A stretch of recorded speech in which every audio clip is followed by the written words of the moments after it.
I am 83 years old, and I have held the hands of over 400 people as they took their last breath. I was a hospice nurse for 41 years. I have sat in more silent rooms than I can count, rooms where the machines were turned off, where the family stood at the door, where the only sound left was a voice growing faint.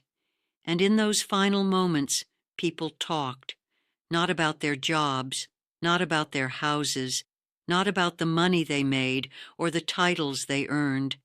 They talked about something else entirely, something that, when I first heard it, I thought was just fear. But after the 100th time, I knew it wasn't fear. It was regret, a very specific kind of regret, the kind that only comes when it is too late to do anything about it. I spent 4 decades listening to dying people, and almost every single one of them said a version of the same thing, the same words, the same look in their eyes. I thought I had time, and I believed them because I had said the same thing to myself. I was wrong too. Most of us are. We walk through our lives as if there is always a tomorrow, as if the people we love will always be there, as if we can fix things later. But I have seen what later looks like, and I need to tell you what I heard in those rooms, because no one talks about this, and if I don't say it now, at 83 years old, when will I? I started in hospice care when I was 42 years old. Before that, I worked in emergency medicine, fast decisions, loud rooms, saving lives.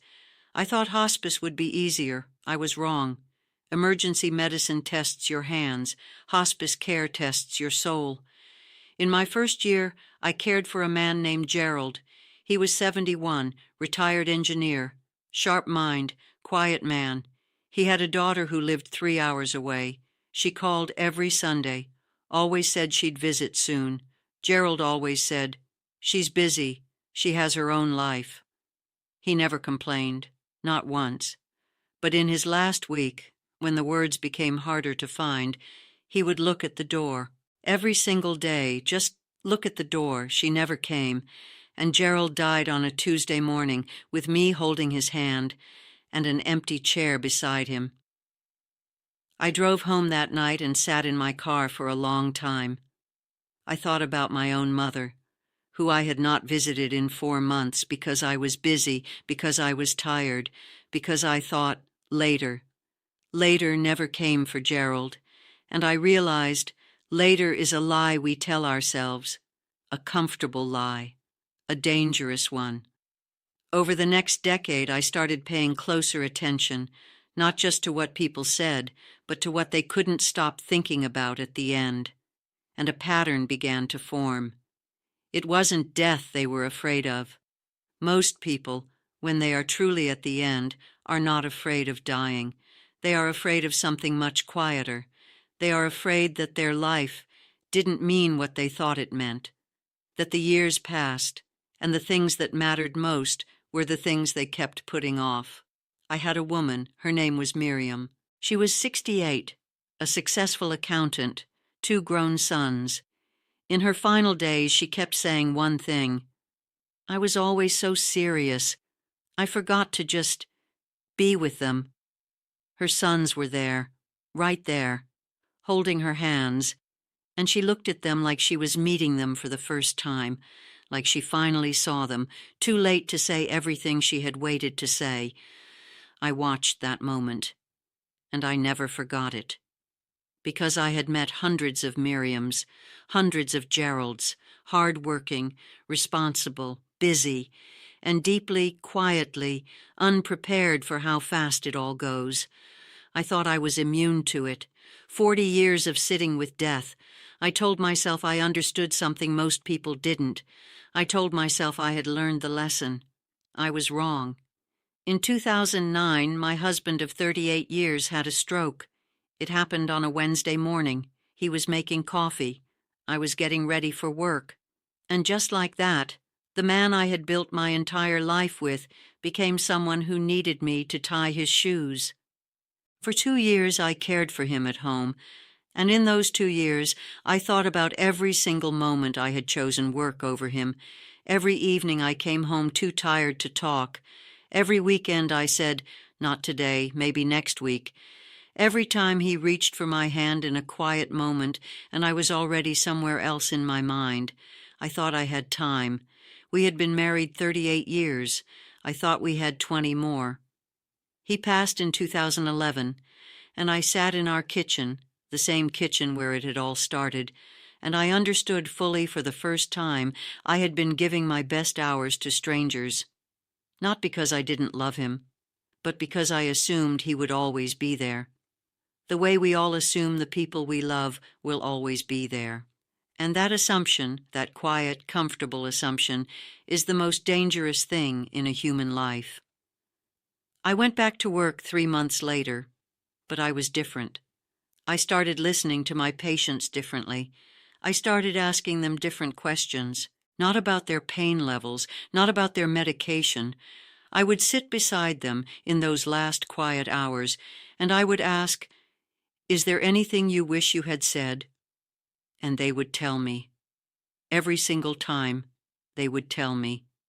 And what they said changed the way I understood everything, not just about death, about life, about what we are all actually doing here, and what we keep getting wrong, over and over again, generation after generation, the same mistakes, the same silence, the same doors we don't walk through until it's too late. I have heard it more than 400 times now, and I can no longer stay quiet about it. Here is what dying people taught me, not in textbooks, not in lectures, in whispers, in tears, in the last honest moments of a human life. The first thing they taught me, nobody wishes they had worked more. Not one person. In 41 years, not one single person looked up at me from that bed and said, "I wish I had stayed later at the office." Not one. But I have lost count of how many said, "I wish I had been more present, not more successful, not more productive, more present." There is a difference, a very important difference. We live in a world that rewards busyness, that treats exhaustion like a trophy, that convinces us if we are not achieving, we are falling behind. And so we run and we plan and we optimize, and the years move beneath us like water. And one day you are in a bed, and the running is over. And what you are left with are the quiet moments you didn't appreciate, the Tuesday morning breakfast you ate without looking up, the child who asked you to play and you said, "Not now," the parent who called and you let it ring. Those are the things that come back, not the promotions, not the deadlines you met, the moments you were in the room, but not really there. This is the second thing dying people taught me. Presence is the only gift that cannot be replaced. Money can be replaced. Time cannot. Attention cannot. A moment once past is gone forever, and we spend our lives spending those moments on things we won't remember, while the people who need us slowly stop asking. Children stop asking, quietly, without announcement. One day they just stop bringing you their world because they learned you were busy. Spouses stop reaching, parents stop calling as often, friends drift, and we tell ourselves, they understand. They know I love them. I'll make it up to them later. Later never came, not for Gerald, not for Miriam, not for my husband, not for the 400 people whose last breath I witnessed. And here is the third thing, the hardest thing, the thing that took me the longest to understand. Most of us are not living our lives, we are managing them. There is a difference.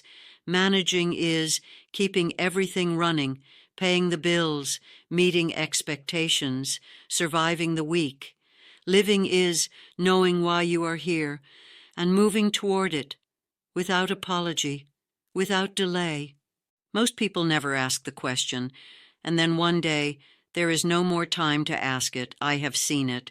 I have held the hand of the person who never asked it, and I am telling you now, ask it. Today, not tomorrow, not when things settle down, not when the kids are older, not when you have more time. You do not know how much time you have. None of us do. I am 83 years old.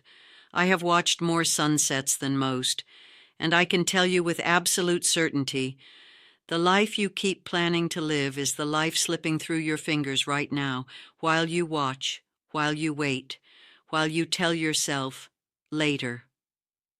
I want to speak directly to you now, not as a nurse, not as an old woman, as someone who has stood at the edge of enough lives to know what they all looked like from the end. You are busy, I know. You have responsibilities, I know. You are tired, I know. So was Gerald. So was Miriam. So was my husband. So was every single person who ever looked up at me from that bed and said the same thing. I thought I had time. And I need you to hear this. You are not different. I know that is hard to accept. We all believe we are the exception. We all believe we will get to it. We all believe there is more road ahead than there actually is. There isn't. The days are long, but the years are merciless, and the people you love, they are not waiting forever. They are aging. They are changing.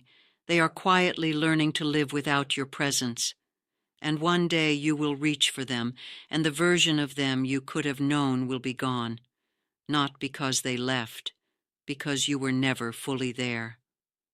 I have one regret in my life, not my career, not my choices, not the hard years or the painful ones. My regret is the ordinary moments I treated as ordinary, the quiet Sunday mornings I was distracted through, the conversations I half listened to, the times my husband said, "Come sit with me," and I said, "In a minute," and the minute never came.